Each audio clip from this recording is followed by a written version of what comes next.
Warumi 5 mstari wa 8. Utanielewa tu taratibu. Warumi 5 mstari wa 8 anasemaje? Anasema bali Mungu aonyesha pendo lake yeye mwenyewe kwetu sisi, kwa kuwa Kristo alikufa kwa ajili yetu tulipokuwa tungali wenye dhambi. Hapa anasema hivi, Mungu anauonyesha upendo wake kwetu kwa njia gani?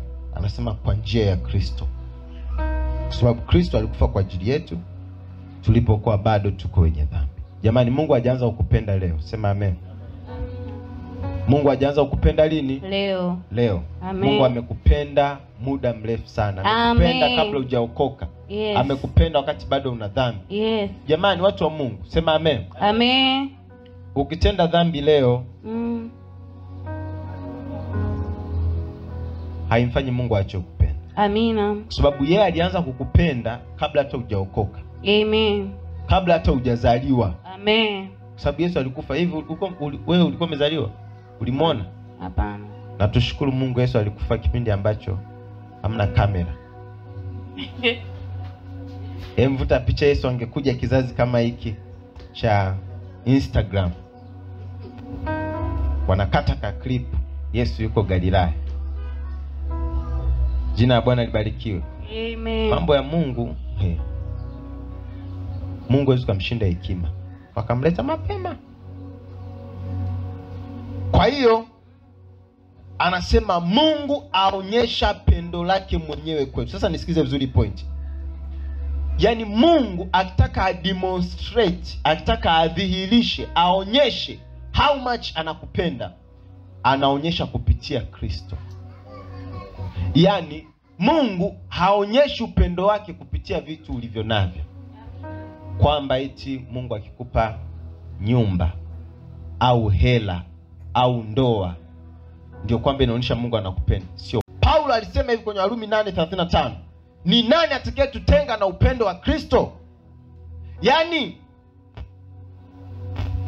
isije katokea siku kuna kitu kimeondoka kwenye maisha yako ukahisi Mungu ameacha kufanya nini? Kukupenda. Yaani hicho sio kinachodhihirisha Mungu anavyokupenda. Amina. Yaani kuna mtu kitu kadogo tu kakimpata, anaanza kusema hivi, Mungu, mbona Mungu anaruhusu hili? Mbona hili jambo linatokea? Unahisi kama vile Mungu ameacha kukupenda. Kinachodhihirisha, kinachoonyesha upendo wa Mungu ni Kristo. Amen. Jina la Bwana libarikiwe.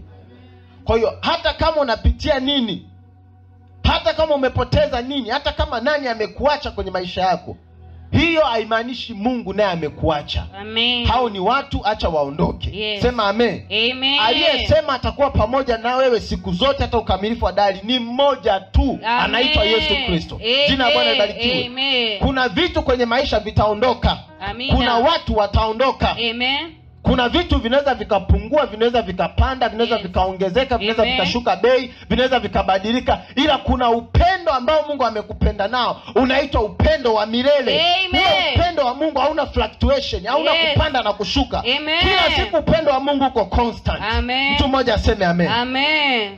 Nisikia watu wawili wanampigia Bwana makofi. Amen. Yes. Yaani upendo wa Mungu uko pale pale. Yaani grafu ya upendo wa Mungu haiwezi kapanda, haiwezi kashuka. Mungu anakupenda vile vile. Amen. Kwa nini Mungu anakupenda vile vile? Kwa sababu upendo Mungu anaokupenda nao ni ule upendo ambao uko ndani ya Kristo. Amen. Ngoja tusome Yohana 17. Yohana 17 kuna pointi ya msingi. Nadhani tukielewa hivi vitu, na baadaye nitakupa sababu kubwa kwa nini tunatakiwa tujifunze hili somo. Yohana 17. Kwa hiyo hakikisha hapa mwanzoni umenielewa vizuri, ili baadaye usije kusema ya kumbe ndio umuhimu wote, ningejua. Haleluya. Yes. Yohana 17. Shabala takabakusiele. Mstari wa 23. Yohana 17, wote twende pale. Ili wote tuelewane. Injili ya Yohana sura ya 17 mstari wa 23. Yohana ni kati ya mtume ambaye amefafanua sana habari za upendo. Upendo wa Mungu kwetu, upendo wa sisi kwa sisi, na upendo wa sisi kumpenda Mungu. Hamna mtu ameelezea upendo kuliko Yohana. Mtume Yohana ameelezea upendo, nadhani kwa mapana, marefu na kimo na kila kitu. Sema amen. Sasa angalia anachosema hapa kwenye Yohana 17 mstari wa 23. Mimi ndani yao, nawe ndani yangu, ili wawe wamekamilika katika umoja, ili ulimwengu ujue ya kuwa ndiwe uliyenituma, ukawapenda wao kama ulivyonipenda mimi. Jina la Bwana libarikiwe. Anasema, huyu ni Yesu sasa anaongea. Anasema Mungu anatupenda sisi kama anavyompenda Yesu mwenyewe. Amina. Anasema ukawapenda wao kama ulivyonipenda mimi. Amen. Hicho ndio kipimo cha upendo wa Mungu kwako. Hivi kuna mtu ananielewa? Amina. Nasema hiki ndio kipimo cha upendo wa Mungu kwako. Amina. Anakupenda wewe vile vile kama anavyompenda Kristo. Hivi tuko pamoja watu wa Mungu? Amen.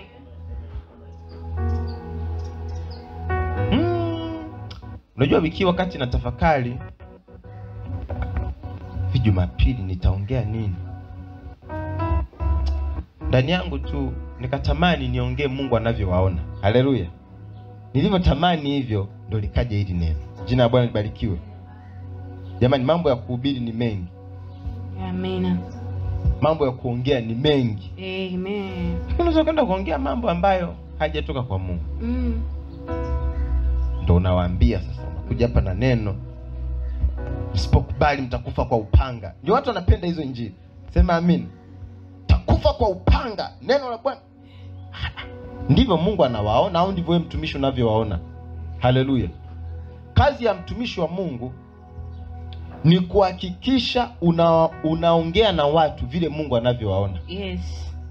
Yaani mimi natakiwa ni tune kwenye frequency ya Mungu. Amina. Na waga iko hivi. Ngoja nikwambie. Wakati nabii Samuel, sema nabii, anaenda kumpaka mafuta Daudi, alipofika pale, alivyomuona akasema huyu hawezi kuwa mfalme. Yeye mwenyewe tu akasema huyu hawezi kuwa mfalme. Akamwangalia yule Eliabu kaka yake wa kwanza, akasema huyu sasa ndiye mfalme. Pale Mungu akaingilia kati. Mwezi huu Mungu aingilie kati katika jina. Amen. Haleluya. Amina. Pale Mungu akaingilia kati akamwambia Samuel, mimi siangalii kama watu wanavyoangalia. Amina. Wanadamu wanaangalia nje, ila mimi ninauangalia moyo. Amen. Mungu akamwambia Samuel, huyu Eliabu mimi simtaki, sijamchagua. Nilifundisha hapa nadhani Jumapili kwamba kati ya kitu ambacho Mungu aga haingiliwi ni nia yake ya kuchagua. Amen. Yaani Mungu akimchagua mtu huwezi kwenda kumuuliza. Na Mungu hahitaji hata kupa sababu kwa nini amemchagua fulani awe fulani, kwa nini akumchagua fulani. Hata kupa sababu. Ni neema yake na upendo wake na nia yake na makusudi yake. Amen. Jina la Bwana libarikiwe. Amen. Yes.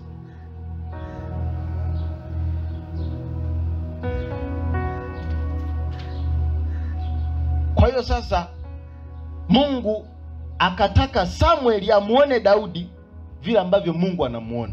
Amen.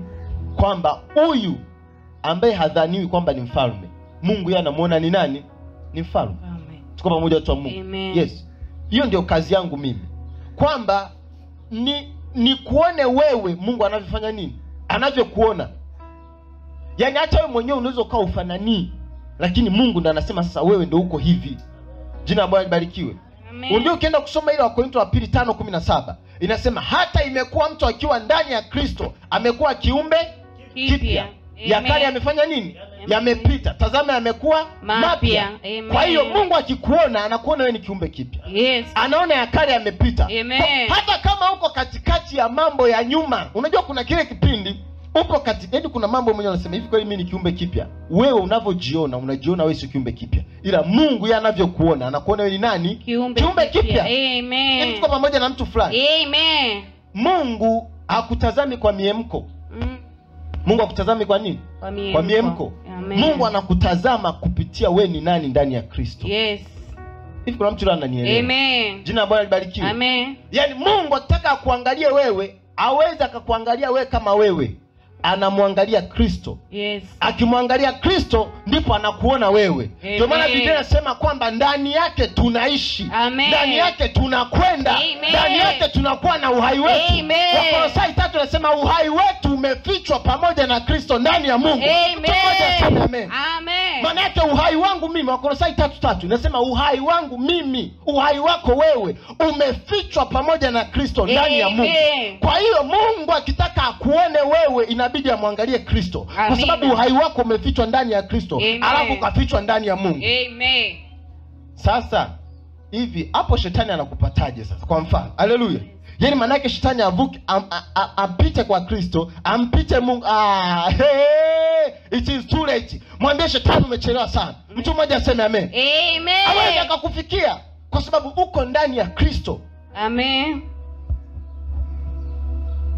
Ukitaka maisha yako yabadilike, ni mpaka na wewe uanze kujiona vile Mungu anavyokuona. Yes. Haleluya. Amen. Yes. Yaani usijalishe, haijalishi huku nje vitu vinasemaje. Endelea tu kujiona vile Mungu anavyokuona. Na ndio neno ambalo nimekuja nao leo. Amen. Mungu anakupenda. Jina la Bwana libarikiwe. Amen. Mungu anafanya nini? Mungu ananipenda. Amen. Na kwa sababu hiyo atakuhurumia. Yes. Kwa sababu hiyo atakufariji. Amen. Kwa sababu hiyo atajibu maombi yako. Amen. Haleluya. Amen. Sasa hapa anasema anatupenda kama anavyompenda Yesu Kristo. Jamani, ndio maana nakwambia upendo wa Mungu ukiutafakari unahitaji upate ufunuo mara 100, mara 1000. Hivyo kweli hata najua hapa na unajiuliza hivi kweli Mungu ananipenda kama anavyompenda Kristo? Hapo Mungu alitupanga. Kweli unaamini? Haleluya. Inahitaji utafakari, ukae na hili neno mpaka ufike point uanze kujiona kweli Mungu ananipenda kama alivyompenda nani? Kristo. Amen. Na hicho ndo kipimo cha upendo wa Mungu kwako. Amen. Tuko pamoja watu wa Mungu? Amen. Yes. Kwa hiyo usiupime upendo wa Mungu kupitia vitu, utachanganyikiwa. Usipime upendo wa Mungu kupitia watu, utachanganyikiwa. Mtu mnaweza mkara naye leo sahani moja, kesho akakusema vibaya. Amina. Sikufanye useme Mungu ameacha kukupenda. Mungu anakupenda kama anavyompenda Kristo. Na upendo wa Mungu pia uko ndani ya Kristo. Amen. Ndio maana ngoja niwaambie. Unajua anaposema kwamba Mungu anatupenda kama alivyompenda Kristo, soma Biblia yako vizuri. Mambo yote ambayo Mungu alimtendea Kristo ndio hayo alitutendea na sisi. Biblia inasema amemketisha mkono wake wa kuume. Biblia inasema pia na sisi akatuketisha pamoja naye. Haleluya. Kwa nini? Kwa sababu ametupenda vile vile kama alivyompenda Yesu Kristo.